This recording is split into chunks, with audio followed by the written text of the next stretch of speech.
Hablemos de la obediencia. Christus factus est pro nobis obediens usque ad mortem.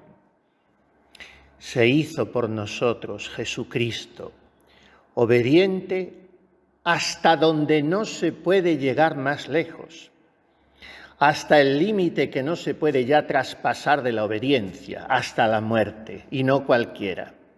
Mortem autem crucis. Hasta una muerte infamante, dolorosísima, despojada de todo y de todos, como es la muerte de cruz.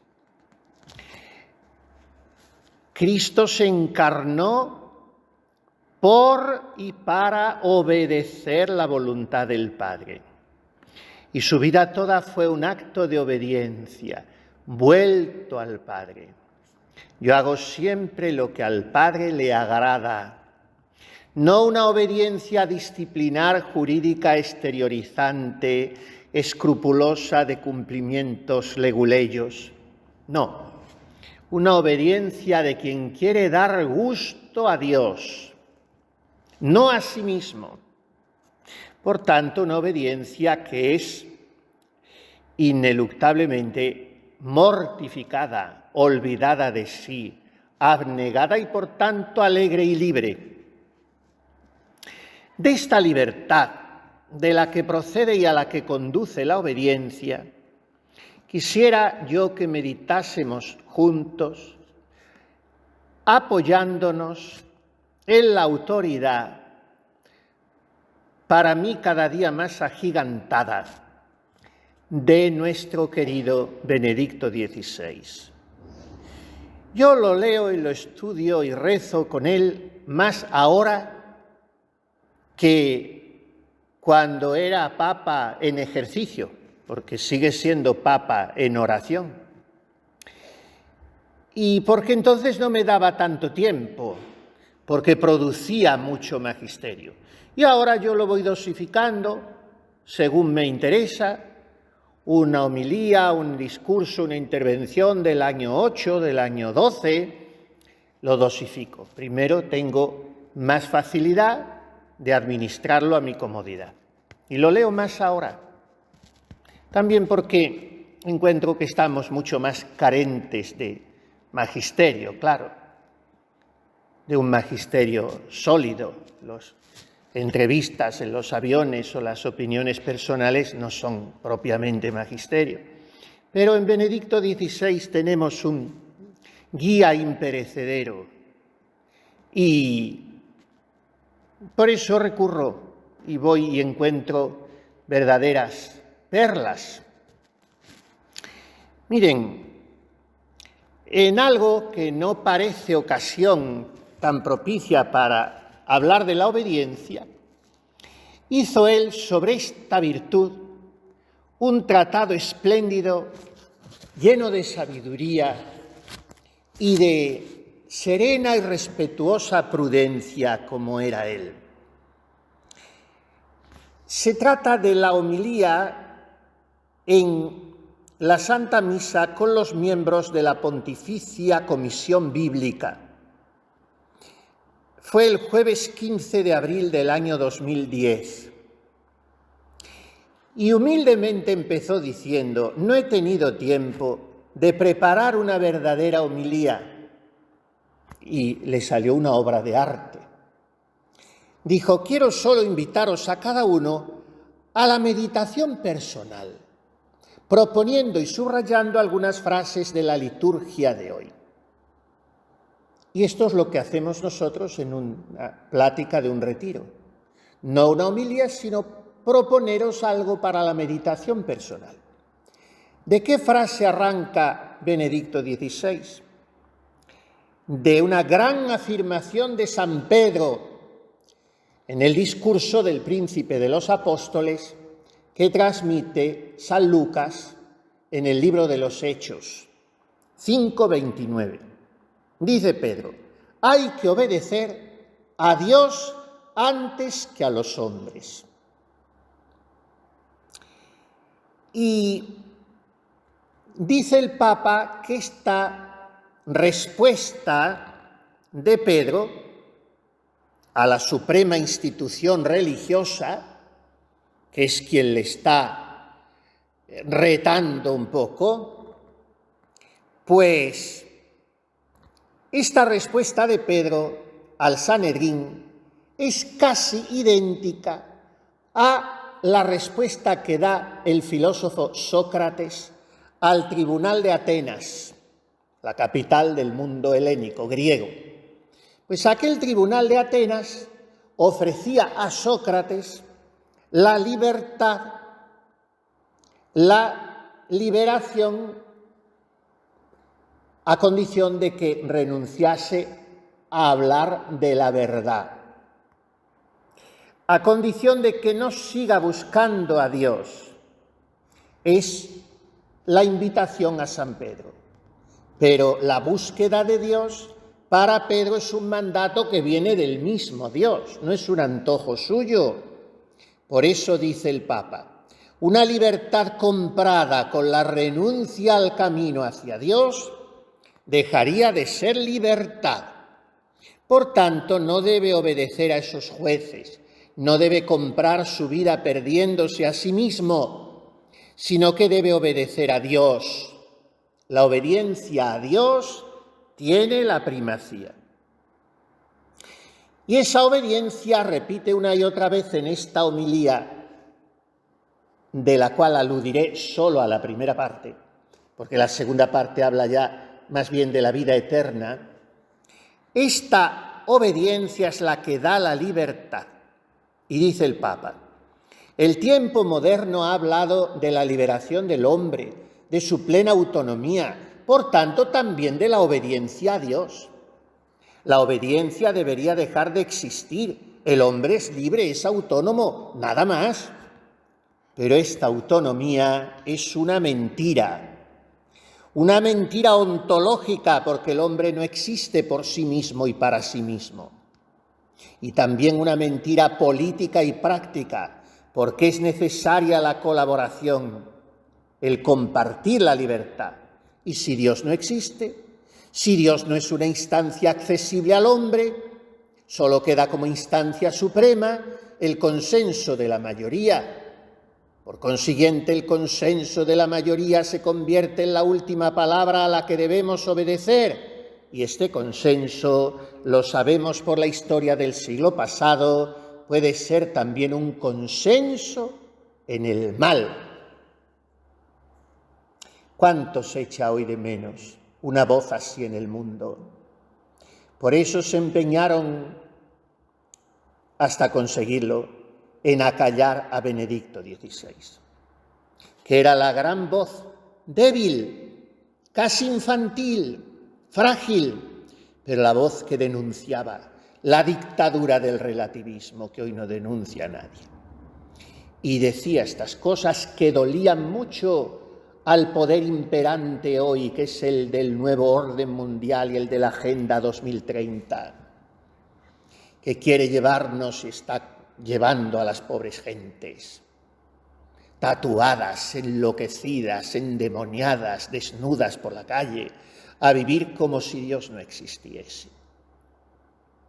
Les da igual, no hay que obedecer a nadie, no hay una instancia suprema, no hay un referente, no hay una ley universal inscrita en la conciencia del hombre como en un sagrario. No hay obediencia. ¿Y quién es el gran desobediente? Satanás. Él es el que grita non serviam, no serviré, y prefiere caer precipitado al abismo por toda la eternidad. Esa es la actitud del hombre de hoy, tan avanzado, tan moderno, tan emancipado, tan autónomo, tan independiente, tan liberado, y nunca tan oscura y siniestramente esclavo. La llamada autonomía, sigue diciendo el Papa, no libera verdaderamente al hombre. La obediencia a Dios es la libertad, porque es la verdad. Es la instancia que se sitúa frente a todas las instancias humanas. En la historia de la humanidad, estas palabras de Pedro y de Sócrates son el verdadero faro de la liberación del hombre, que sabe ver a Dios y en nombre de Dios puede y debe obedecer no tanto a los hombres, sino a Dios, y así liberarse del positivismo de la obediencia humana. ¿Qué significa positivismo? Lo que se pone o se quita. Las leyes son leyes positivas cuando no están fundadas en la ley natural. La ley del aborto, la ley de ideología de género, la ley del divorcio, la ley de que saldrá mañana, de que es mucho más grave. Bueno, iba a decir matar a un animal que a un niño ya es más grave, porque el niño en ningún lugar está tan inseguro como en el seno de su propia madre. Pero en fin, la ley seca, que no se puede beber alcohol, vamos a decir un poco de todo. Pues esas leyes son positivas, es un positivismo, las han puesto los hombres. La ley es verdadera ley cuando concuerda con la ley natural, con la vida, con el matrimonio, con la familia, con el respeto al otro, a su propiedad privada, a su buena fama. Esa es ley. Lo demás son inventos que, si son malos, son leyes inicuas, que son las que imperan hoy en el mundo, las leyes inicuas.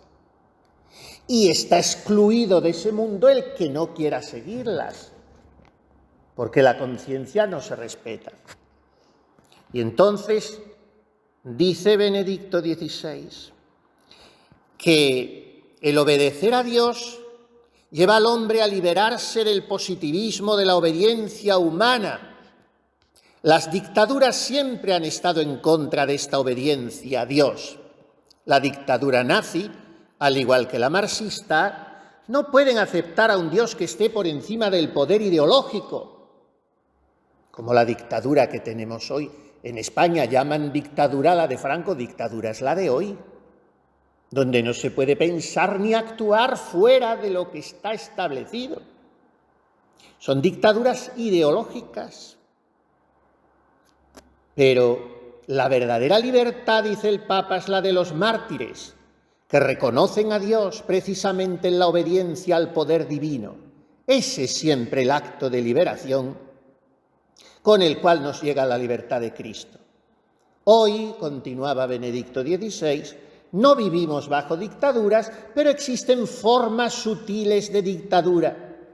Un conformismo que se convierte en obligatorio, pensar como piensan todos, actuar como actúan todos, y las sutiles agresiones contra la Iglesia, o incluso otras menos sutiles, demuestran que este conformismo puede ser realmente una verdadera dictadura. Para nosotros vale esto: se debe obedecer a Dios antes que a los hombres. Pero esto supone que conozcamos realmente a Dios y que queramos obedecerle de verdad. Dios no es un pretexto para la propia voluntad, sino que realmente Él es quien nos llama y nos invita, si fuera necesario, incluso al martirio. Por eso, ante esta palabra que inicia una nueva historia de libertad en el mundo, pidamos sobre todo conocer humilde y verdaderamente a Dios, y conociendo a Dios, aprender la verdadera obediencia, que es el fundamento de la libertad humana. Esta es la primera parte de esa homilía a la Pontificia Comisión Bíblica del 15 de abril de 2010. Voy a citar otra homilía, también de abril, la del 5 de abril de 2012, 2 años después de la anterior, solo hace 10 años. En la misa crismal, porque era Jueves Santo aquel día, Benedicto XVI recordó que el verdadero cambio de la Iglesia, que es tan necesario, no lo produce precisamente la desobediencia al magisterio, sino la fidelidad humilde a Jesús. ¿Quién nos dice cómo funciona la renovación? Los santos. Ellos nos hacen comprender que Dios no mira los grandes números ni los éxitos exteriores, sino que remite sus victorias al humilde signo del grano de mostaza. Jesucristo mismo es la verdad. ¿Queréis uniros a Él? ¿Configuraros con Él? Pregunta Benedicto XVI a los sacerdotes en esa misa en la que renovamos las promesas sacerdotales. Se te pide que no reclames tu vida para ti mismo, sino que la pongas a disposición de Cristo. Que yo no me pregunte, ¿qué gano yo? Sino más bien, ¿qué puedo dar yo por Él y por los demás? ¿Cómo debe llevarse a cabo esta configuración con Cristo, que no domina sino que sirve, que no recibe sino que da? ¿Cómo debe realizarse en la situación a menudo dramática de la Iglesia de hoy? Y continuaba el Papa con dolor. Algo que sucedía hace 10 años, bueno, está sucediendo hace 50 o 60, después del último concilio. Y en estos años últimos, desde que se fue Benedicto XVI, se ha recrudecido mucho. Y nadie le pone freno. Y se preguntaba con dolor. Más bien afirmaba. Recientemente un grupo de sacerdotes ha publicado en un país europeo una llamada a la desobediencia, aportando al mismo tiempo ejemplos concretos de cómo se puede expresar esta desobediencia, que debería ignorar incluso decisiones definitivas del magisterio, por ejemplo, en la cuestión sobre la ordenación de las mujeres, sobre la que Juan Pablo II declaró de manera irrevocable que la Iglesia no ha recibido del Señor ninguna autoridad sobre esto. Y se preguntaba el Papa, ¿pero la desobediencia es un camino para renovar la Iglesia? Queremos creer a los autores de esta llamada cuando afirman que les mueve la solicitud por la Iglesia, su convencimiento de que se deba afrontar la lentitud de las instituciones con medios drásticos para abrir caminos nuevos, para volver a poner a la Iglesia a la altura de los tiempos. ¿Pero la desobediencia es verdaderamente un camino? ¿Se puede ver en esto algo de la configuración con Cristo, que es el presupuesto de toda renovación? ¿O no es más bien solo un afán desesperado de hacer algo, de transformar la Iglesia según nuestros deseos y nuestras ideas? ¿Acaso Cristo, dicen, no ha corregido las tradiciones humanas que amenazaban con sofocar la palabra y la voluntad de Dios? Sí, dice el Papa. Lo ha hecho para despertar nuevamente la obediencia a la verdadera voluntad de Dios, a su palabra siempre válida. A él le preocupaba precisamente la verdadera obediencia frente al arbitrio del hombre. Y no lo olvidemos, él era el Hijo, con la autoridad y la responsabilidad singulares de desvelar la auténtica voluntad de Dios para abrir de ese modo el camino de la palabra de Dios al mundo de los gentiles. Y ha concretado su mandato con la propia obediencia y humildad hasta la cruz, haciendo así creíble su misión. No mi voluntad, sino la tuya. Esta es la palabra que revela al Hijo, su humildad y a la vez su divinidad, y que nos indica el camino. Queridos amigos, decía más abajo el Papa a los sacerdotes, queda claro que la configuración con Cristo es el presupuesto y la base de toda la renovación. ¿Y quiénes nos indican cómo funciona esta renovación y cómo podemos servirla? Los santos. Ellos nos permiten comprender que Dios no mira los méritos, los éxitos ni los números, sino la humildad.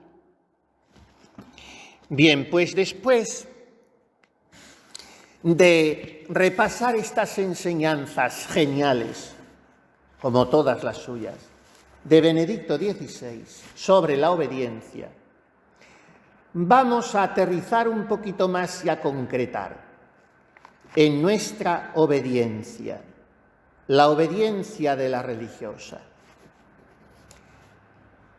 ¿En qué consiste? ¿Qué sentido tiene que yo me pase la vida obedeciendo?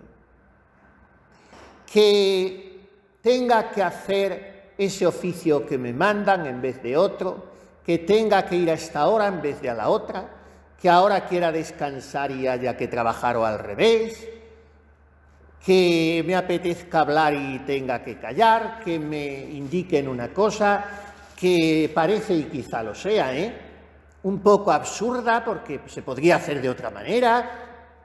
¿Qué sentido tiene que yo obedezca en todo eso? Pues el sentido es muy sencillo. Si no parto de él, mi vida toda es una quimera, es una fantasía, es un autoengaño. Es la de una solterona con hábito y sin sueldo. La vida de la religiosa es toda ella un camino a la santidad por medio de la mortificación de su voluntad. ¿La religiosa ofrece su cuerpo por la castidad? Sí, por la virginidad. ¿La religiosa ofrece su capacidad de poseer por la pobreza? Sí, pero eso no vale de nada si la religiosa no ofrece su voluntad por la obediencia. Entonces, ¿cuál es el mejor y mayor sacrificio que puede ofrecer un alma a Dios nuestro Señor? El de la obediencia a una regla y a un superior. ¿Por qué? Porque lo que más estima el hombre no es su posibilidad de poseer bienes, ni es su potencia sexual generadora para procrear hijos y tener una familia. Lo que más estima el hombre es la libertad de sus actos. Si yo renuncio a esa libertad planificándola, porque al renunciar porque me da la gana, soy más libre que nadie, entonces he comprendido la verdadera libertad. Y por eso no podemos hacer un sacrificio más agradable a Dios que el de la propia voluntad. Dice Santa Teresa que el no obedecer es no ser monja. No obedecer es no ser monja. El libro de las Fundaciones es una novela apasionante y es el que más divertido es de leer de todos los de Santa Teresa, pero es el menos profundo porque no es un libro doctrinal. Pero al principio tiene un par de capítulos eminentemente doctrinales, con consejos prácticos para las prioras. Y en el capítulo 5 de las Fundaciones dice Santa Teresa: Señor, de un alma que está ya determinada a amaros y dejada en vuestras manos, no queréis otra cosa sino que obedezca. Yo creo, dice más adelante, que como el demonio ve que no hay camino que más presto lleve a la suma perfección que el de la obediencia, pone tantos disgustos y dificultades debajo de color de bien, y esto se nota muy bien, y verán claro que digo verdad. Por tanto, el obediente, dice el capítulo 21 del libro de los Proverbios, el obediente cantará victoria. Aunque muchas veces parezca vencido, pero no. Al obediente, dice Isaías 58, Dios lo levantará sobre la tierra. Al que renuncia a su propia voluntad, Dios lo alzará sobre la tierra. Los desobedientes toman como una redención el librarse de la obediencia, dice San Bernardo. Lo contrario que Jesucristo, que prefirió perder la vida a perder la obediencia. Por eso, lo que constituye más a un religioso, lo que le define, lo que marca su identidad, es la obediencia. Y hay que repetir una vez y otra con Santa Teresa que el no obedecer es no ser monja y vale más que muchos otros sacrificios. Decía San José de Calasanz que en un convento una monja verdaderamente obediente es una piedra preciosa, una gema de muchísimo valor, una monja verdaderamente obediente siempre. San Luis Gonzaga, como saben, murió muy jovencito y estuvo pocos años en la vida religiosa, pero qué bien los aprovechó. Y solía decir que para el religioso la obediencia es una nave en la que se navega sin necesidad de remar, porque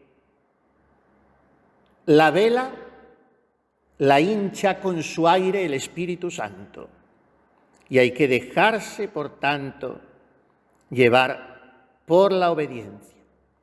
Esto es lo que distingue a una religiosa que busca la perfección de otra que se conforma con un buen pasar. La que busca decididamente la santidad no deja pasar ninguna ocasión de obedecer, en lo grande y en lo pequeño. La que va pasando mediocremente cumple lo que está mandado estrictamente e incluso de eso, si puede, se zafa un poco. Esta es la diferencia. Ahora que una sea más lenta, otra más rápida, otra tenga un carácter más vivo, otra sea más apagada, una hable más, otra hable menos, eso ya es manera de ser de las personas. Pero donde se distingue la perfección es en la búsqueda de la obediencia. Quien no obedece, en lo grande y en lo pequeño, pues dice que está sirviendo a Dios, pero se está sirviendo a sí mismo. Entonces, no mirar al superior con menos ojos que a Dios, dice San Juan de la Cruz. Sor Isabel decía a su madre priora, y era muy joven, no era una persona experimentada, venerable, tenía 30 y pocos años, la priora de Sor Isabel, y ella tenía 20 y pocos. Y le decía: vuestra reverencia es para mí como una custodia donde está expuesto Jesús. Es mi sacerdote que me ofrece con sus manos a la Santísima Trinidad. El que a vosotros oye, a mí me oye. El que a vosotros desprecia, a mí me desprecia. Esta es la virtud de la obediencia para un religioso. Dejarse llevar, no complicar, no sacar constantemente de la cartera su propio juicio. Dejarse llevar. Tiene su horario, ya sabe en cada hora lo que tiene que hacer. Tiene sus constituciones, ya sabe lo que tiene que hacer. Tiene su oficio, ya sabe qué tiene que ejecutar. Tiene su superiora, cuando no lo sabe, pregúntele.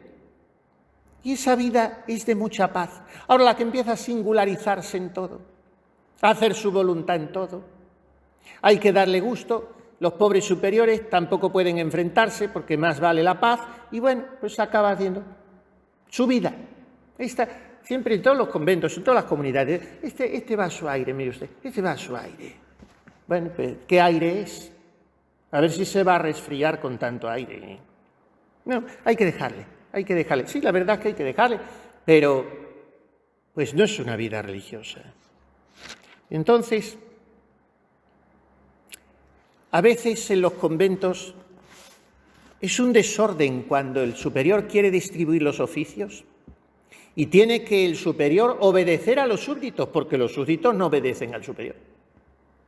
Tiene que darle a cada uno su gusto. Por tanto, para ser una verdadera religiosa, hay que ver al superior como vicario de Cristo, el que hace las veces de Cristo. Este superior podía ser más listo, podía ser más rápido, podía ser más docto, podía ser más guapo, más alto, tener más salud o ser más santo. Claro que podía ser. Pero no suele existir ese superior, ¿eh? Existe el que tenemos. Y a ese que tenemos es al que hemos prometido obediencia, a vos y a vuestros sucesores. Así es que esta es la virtud de la obediencia, y no me alargo más, después de haber hablado de la verdadera obediencia a Dios, de la libertad de la conciencia, según Benedicto XVI, pues esta libertad es la que se ofrece en el altar de la voluntad de Dios para cumplir yo lo que Él quiere de mí, no para andar a contrapelo, a disgusto, como siempre en plan negativo, saboreando la amargura de la renuncia, del fastidio que me produce. Eso no es una vida religiosa, ni siquiera una vida en condiciones. La obediencia es libertad, es alegría, es disponibilidad, es servicialidad, es no pensar en mí mismo. Esa obediencia es la que espera Jesús de mí. Pidámosela por intercesión de su Madre Santa María, que nos enseña a decir, y lo recordamos 3 veces en el Ángelus, Ecce ancilla Domini, fiat mihi secundum verbum tuum.